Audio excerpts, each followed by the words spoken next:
मध्य प्रदेश, छत्तीसगढ़ और राजस्थान में लहराया भगवा। तीनों ही राज्यों में बीजेपी को स्पष्ट बहुमत। सिचुएशन नजर आ रही है कि अगर अगले मार्च अप्रैल में जो इलेक्शन हो रहे हैं इंडिया के अंदर वो फिर जीत जाते हैं तो 30 साल as an chief executive Narendra Modi ji की पार्टी यानी कि बीजेपी जो है प्रोमिनेंट तरीके से इस इलेक्शन में ज्यादा सीटें लेकर कामयाब हुई है। मोदी आ गया और छा गया। बीजेपी लैंडस्लाइड विक्ट्री हासिल कर रही है 3 स्टेट्स में। मैं इंडियन वजीर आजम को अपनी आइडियल पर्सनैलिटी इसलिए मानता हूं कि वो तगड़े वजीर आजम हैं, ना डर हैं, गैरतमंद लोग हैं। वहाँ के हुक्मरान जो है मुल्क के लिए कुछ कर रहा है, हम यहाँ पे मुल्क का रिश्ते काट रहे हैं, जो भी आता है चोर बन जाता है। 5 साल हम क्यों पूरा नहीं कर सकते, क्या वजह है? इंडिया वाले क्यों नहीं हासिल होता? वो लोग जो है वो मुल्क के लिए खैर ख्वाह है। It is not by coincidence, it's not by coincidence. इसमें मोदी साहब की एक वेरी सक्सेसफुल कैंपेन, उनके कामयाब इंटरनेशनल दौरे, उनकी इकोनॉमी, ग्लोबल साउथ को लीड करना। दिलचस्प बात यह कि वो नेक्स्ट टर्म में आएंगे।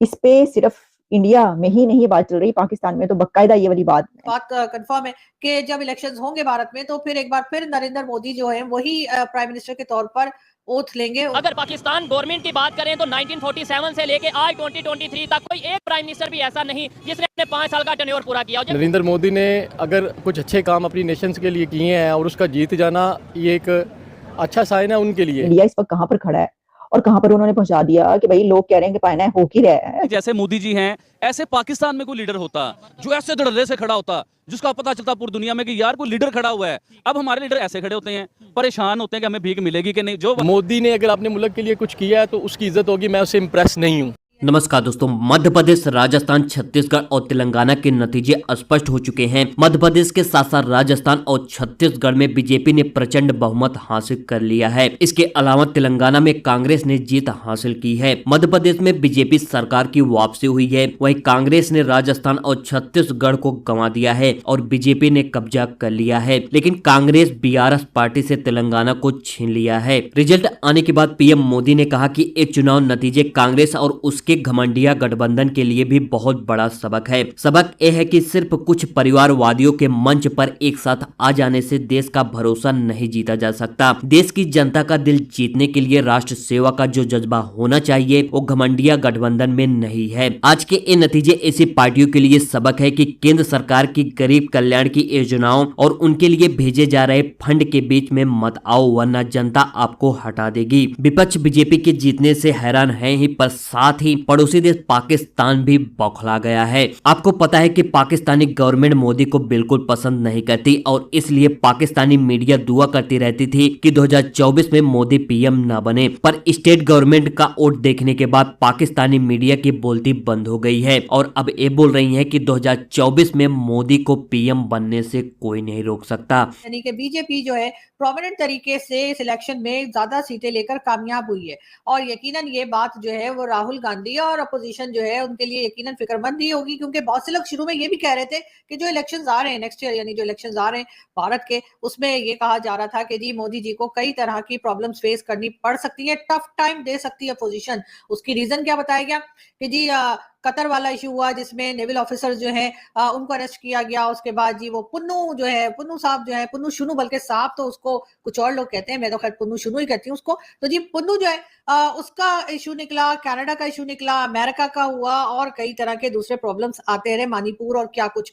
लेकिन पब्लिक जो है वो इस वक्त भी जो है वो बीजेपी के साथ है। पब्लिक इस वक्त भी मोदी जी को ही प्राइम मिनिस्टर देखना चाहती है और अच्छी बात ये हुई कि जितने भी प्रॉब्लम्स आए उनको गवर्नमेंट ने, यानी इंडियन गवर्नमेंट ने फेस किया और किसी ना किसी तरीके से उनके कुछ ना कुछ अभी तक हल भी हमें नजर आए निकलते हुए। ये और बात है कि पाकिस्तान में जो इलेक्शंस होते हैं उसमें इलेक्शंस तो नहीं होते, लेकिन हमें पहले से ही पता होता है कौन प्राइम मिनिस्टर आ रहा है, कौन चीफ मिनिस्टर आ रहा है, कौन फॉरेन मिनिस्टर आ रहा है, किसको हटाया जा रहा है, किसको लाया जा रहा है। खैर पाकिस्तान का प्रोसेस कुछ और है। हमारे यहाँ जो है जो लोग फैसले करते हैं वो आपको मालूम है, हमारी स्टैब्लिशमेंट है जो कि तो ये डिसाइड करती है कि कौन आ रहा है और कौन जा रहा है। लेकिन भारत में वोट जो लोग देते हैं, यानी कि पब्लिक जो है उसकी इंपॉर्टेंस है, जो पब्लिक वोट करती है उस वोट के ऊपर ही जो है फैसले किए जाते हैं। बहुत से उनके उसमें क्रेडिट में भी चीजें जाती हैं, यानी कि बहुत से काम भी उन्होंने किए हैं जिसमें आप सब जानते हैं चंद्रयान का भी प्रोजेक्ट है और कई दूसरे प्रोजेक्ट है। इकोनॉमी उन्होंने, आप लोगों ने देखी कि किस तरह से वो लेकर चले इकोनॉमी को। फॉरेन पॉलिसी उनकी बात अच्छी रही,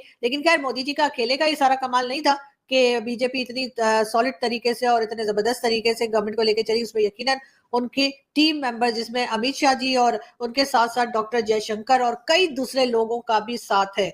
और फिर जो आम पब्लिक है उसके लिए बहुत कुछ किया गया। आम पब्लिक के जो उनके लिविंग स्टैंडर्ड है बताया जा रहा है कि वो काफी बेहतर हुए हैं, और इवन गांव के एरिया में भी काफी चीजें जो हैं वो लोग जो रहने का उनका अंदाज है, लोगों का जो लिविंग स्टैंडर्ड है वो काफी बेहतर हुआ है। जाहिर है इकोनॉमी बेहतर हुई है कंट्री की, तो उसके साथ साथ लोगों के पास भी पैसा आया, लोग भी बिजनेसेस में गए और लोगों ने भी अपनी जो लिविंग स्टैंडर्ड्स है उसको बेहतर किया है। मैं समझता हूं कि Bharat is rising as a regional state, बल्कि अब तो मैंने जिस तरह बताया रीजनल से आगे निकलकर, जब पिछली दफा टोनी ब्लिंकन भारत गए थे तो डॉक्टर जयशंकर ने उस प्रेस कॉन्फ्रेंस में कहा था, जो कि लगता अजीब सा था उस वक्त, उन्होंने उसमें कहा था कि America is not the only super power any more. So basically Bharat जो है वो रीजनल पावर से निकलकर आगे trying to make their space among the top 5, जो जिनको कहा जाता है कि 5 बड़ी पावर्स हैं।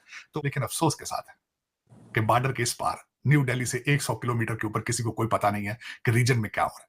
अफसोस, ये मैं इस पे I will record my protest. हमारे मीडिया ने उसको भारतीय इलेक्शन को कंप्लीटली अबैंडन कर दिया है। सियासत पे उनकी डेमोक्रेसी से बाइकआउट है आपका, ये ज्यादती है, और आप अपने आप से ज्यादती कर रहे हैं, उनके साथ ज्यादती नहीं है, क्योंकि they have given you a distance of at least 100 years.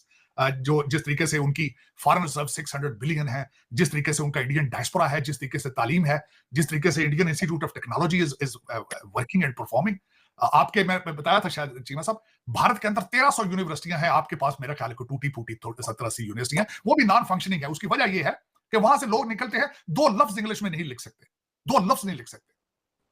आपने बाइकआउट कर दिया है नॉलेज के साथ और इंटेलेक्ट के साथ, ये आपको बहुत इसकी कास करेगी।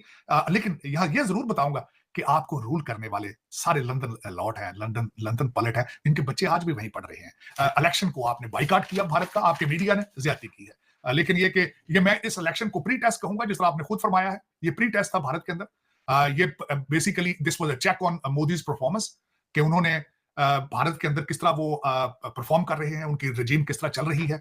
मैं समझता हूं, जिस तरह आपने खुद फरमाया, कि अगला इलेक्शन जो है रिगार्डलेस पॉपुलैरिटी के आसमान को टच कर रहे हैं, next prime minister will be definitely Modi. और मेरे ख्याल में मोदी साहब को रहना चाहिए भारत के अंदर उनका प्राइम मिनिस्टर, और इससे मजीद तरक्की करेगा भारत। ये खौफ भी पाया जाता है पाकिस्तान के अंदर, ये खौफ पाया जाता है कि नरेंद्र मोदी साहब जो है वो अगर क्या आए खड़े, अब जीत गए 3 स्टेट्स, वो इसमें भी जीत गए असेंबली इलेक्शन में, तो कह रहे हैं कि बड़ा खौफ पाया जाता है कि ये तो पता नहीं क्या होगा।